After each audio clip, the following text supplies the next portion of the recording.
ബായിക്ക് ഈ പരിപാടി സ്വന്തമായിട്ട് തുടങ്ങിക്കൂടെ? നീ വിചാരിക്കും പോലെ അത്ര നിസ്സാരമല്ല കാര്യങ്ങൾ. ഇത്രയും കാലത്തെ എക്സ്പീരിയൻസ് വെച്ചിട്ട് ഒരു ലോഡ് ഒപ്പിക്കാൻ ബായിക്ക് പറ്റില്ലേ? അത് പറ്റും, പക്ഷെ എങ്ങനെ കടത്തിക്കൊണ്ടുപോരും?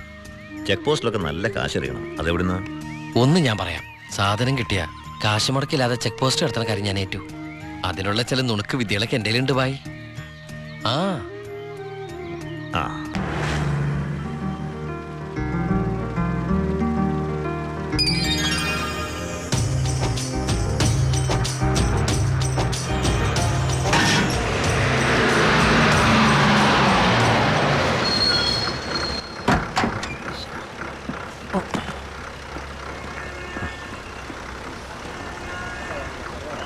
സാറേ, വണ്ടി എന്താടോ വണ്ടിയിൽ?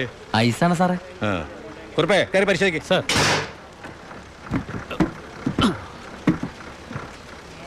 നന്നായി പരിശോധിക്കണോ സാർ? സാറേ പെട്ടെന്നായിക്കോട്ടെ, അല്ലെങ്കിൽ ഐസ് ഇപ്പൊ ഐസ് വാട്ടർ ആവും. സാറേ ഇത് ഫുൾ ഐസാ. ആ അടച്ചേക്ക്. ഓ ചാടിക്കോ ചാടിക്കോ, അല്ലെങ്കിൽ ഐസാവും.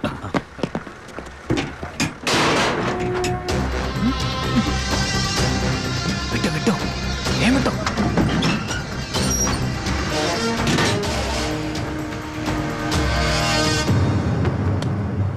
പെട്ടെന്നാവട്ടെ. ശിവ, ആ ഓ എന്റെ പുണ്യാളച്ചോ, നീ ഇങ്ങെത്തുന്നത് വരെ ഞാൻ മുള്ളേ നിൽക്കുകയായിരുന്നു. സ്പിരിറ്റ് എന്തിയടാ? ദാ ഇതൊക്കെയാ. ഈ ഐസ് കിട്ടേ? ഞാൻ കാണിച്ചുതരാം.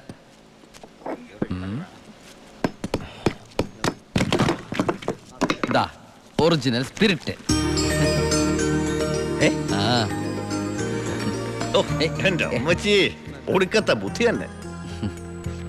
അല്ലടാ, ഐസിന്റെ ഉള്ളി വെച്ചിട്ട് സ്പിരിറ്റ് എന്താ ഐസ് ആവാത്തേ?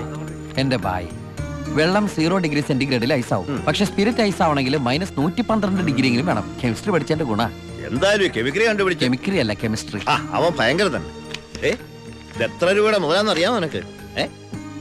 നിനക്ക് ഞാൻ എന്താടാ തരേണ്ടത്? ഈ ലാഭത്തിന്റെ പകുതി നീ എടുത്തു അല്ലേ? വേണ്ട, ഇത് മുഴുവൻ നീ എടുത്തു. വേണ്ട ബായ്.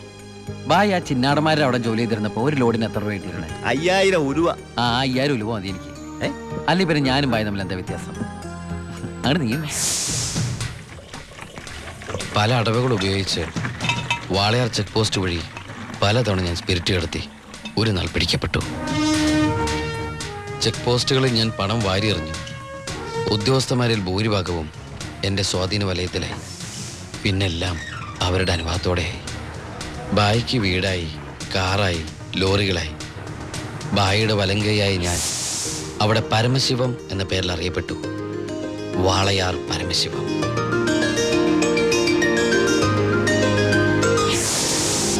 എനിക്കും സഹായികളുണ്ടായി. അച്ചായനും അച്ചുവേട്ടനും. സന്തോഷത്തിന്റെ നാളുകളായിരുന്നു പിന്നീട് അങ്ങോട്ട്. ഞങ്ങളുടെ വളർച്ച ചിന്നാടന്മാരുടെ തകർച്ചയായിരുന്നു. ഞങ്ങളെ നശിപ്പിക്കാൻ വേണ്ടി പല പല അടവുകളും അവർ പ്രയോഗിച്ചു. പക്ഷെ ഒന്നും വിജയിച്ചില്ല. ഒടുവിൽ ഒരു ദിവസം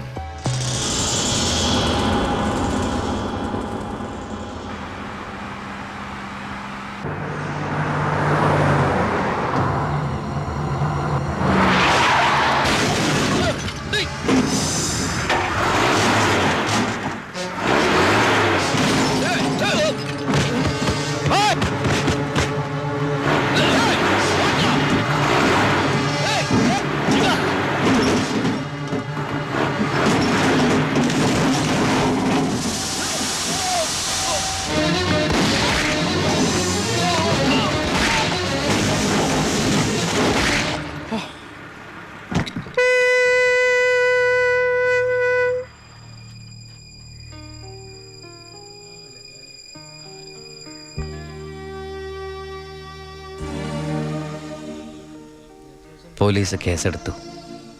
കാറ്, തോക്ക് തുടങ്ങിയ തെളിവുകളൊക്കെ ബായിക്കെതിരായിരുന്നു. ബായിക്ക് വേണ്ടി ഞാൻ കുറ്റേറ്റെടുത്തു. എന്തിന്? ബായിക്ക് ഭാര്യയുണ്ട്, മകനുണ്ട്. ഞാൻ ബാച്ചിലറല്ലേ. ഒന്ന് ജയിലിൽ കയറി ഇറങ്ങിയാലും എനിക്കെന്ത് സംഭവിക്കാൻ? പാവം ബായ് എനിക്ക് വേണ്ടി ഒരുപാട് കാശ് ചെലവാക്കി കേസ് നടത്തി. അതുകൊണ്ട് എൻ്റെ ശിക്ഷ 4 കൊല്ലമായിട്ട് കുറയ്ക്കാൻ ബായിക്ക് സഹായിച്ചു.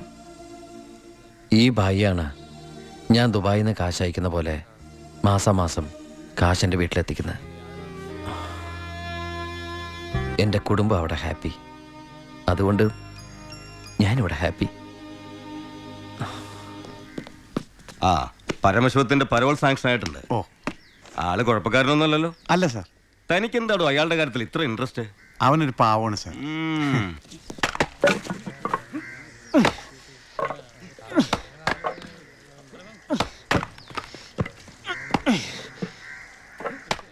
എടാ അവന്റെ ആ മസിൽ കിട്ടിയിരുന്നെങ്കിൽ ഉച്ചക്ക് ബീഫ് ഫ്രൈ ആയിട്ട് കൊടുക്കാൻ. ശ്ശെ.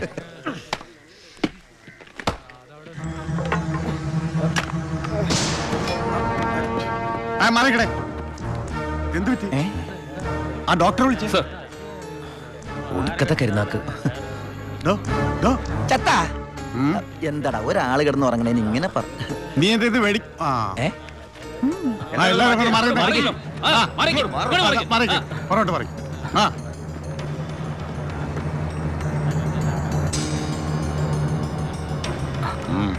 He's very serious. മെഡിക്കൽ കോളേജിലേക്ക് മാറ്റേണ്ടി വരും. Yes proceed. ഓക്കെ. മാറ്റാനൊക്കെ വരട്ടെ സാറേ. ഇതോ പരമശിവം പരോൾ. ചുമ്മാ ഇരി സാറേ. ദേ ഈ നിൽക്കുന്ന കൃഷ്ണേട്ടൻ കഴിഞ്ഞ ആഴ്ച ക്ഷീണം കൊണ്ട് തളർന്നു വീണപ്പോ ഒരു കപ്പ് വെള്ളം എടുത്ത് മോന്തക്കൊഴിച്ച് എണിപ്പിച്ചുവിടാൻ പറഞ്ഞാളാ ഈ സൂപ്രണ്ട് സാറ്. പിന്നെ ഇവനോട് മാത്രം എന്താ എത്ര സിമ്പതി? നിങ്ങൾ ആരെങ്കിലും കാശ് വെച്ചിട്ടുണ്ടോ? വെറുതെ ഇരി സാറേ. ഇവന്റെ നാവിക്കിട്ട് ഒരു അറ്റ തൊഴിലെടുത്തന്റെ അപ്പ എഴുന്നോക്കോ.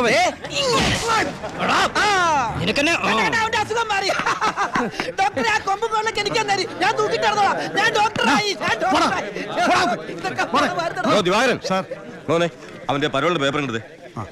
ഇവന് 14 ദിവസം വേണ്ട, 5 ദിവസം മതി. പാടോ.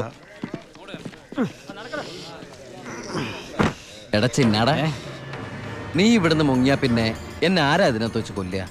നീ എന്നെ കൊല്ലുന്നത് കാണാൻ കാത്തിരിക്കല്ലേ ഞാൻ. ഇവൻ എന്നെ മൂടൗട്ടാക്കി അടങ്ങുള്ളൂ. നീ പോയി ജോലി എടുക്ക. പോടാ.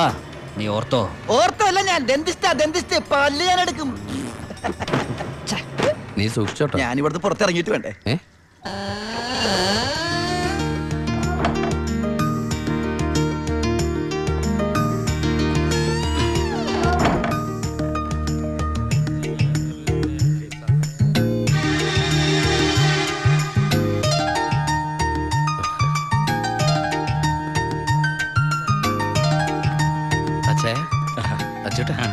സുഖല്ലേ? ആ ബായി കാശും കാറിന്റെ താക്കോല് ഏൽപ്പിക്കാൻ പറഞ്ഞു. ബായ്. ബായി ലോഡ് അയക്കുന്ന എന്തോ കാര്യത്തിന് ബോംബെ പോയിരിക്കുക. വരാൻ കുറച്ച് ദിവസം കഴിയും. നേരെ വീട്ടിലേക്കായിരിക്കും അല്ലേ? ആ എല്ലാരും ഒന്ന് കാണണം. പറ്റച്ചേ.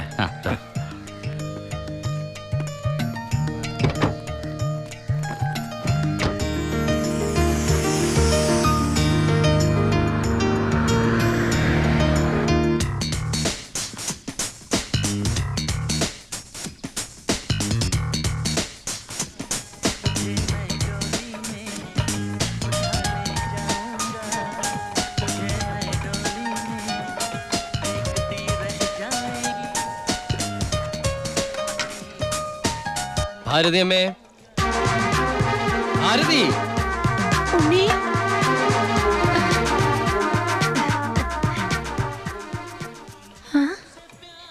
അമ്പിളി, എടി അമ്പിളി. എന്താ അമ്മേ? ഞാൻ ഉണ്ണിയുടെ ശബ്ദം കേട്ടു. ശബ്ദോ? ആ, അവൻ എന്നെ ഭാരതി അമ്മയെന്ന് വിളിക്കുന്നത് ഞാൻ കേട്ടു. അത് അമ്മ എപ്പോഴും ഉണ്ണിയെ കുറിച്ച് ചിന്തിക്കുന്നോണ്ട് തോന്നിയതായിരിക്കും. അല്ലടി ഞാൻ. ഭാരതി അമ്മേ.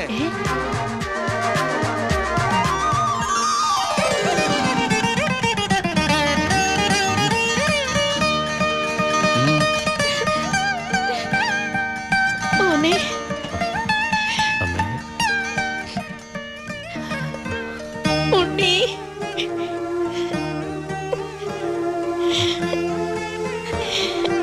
ഹായ്. ഭാരതി അമ്മ എന്തിനാ കരയണേ? സന്തോഷം കൊണ്ട. ഊണും കഴിഞ്ഞ് കിടന്നുറങ്ങാൻ പോയ നിന്നെ 6-7 വർഷം കഴിഞ്ഞല്ലേടാ കാണുന്നത്. അതൊക്കെ പോട്ടമ്മേ. ആ ദേ ഇവൾക്ക് വരുന്നുണ്ടല്ലോ സന്തോഷം. എന്താടി?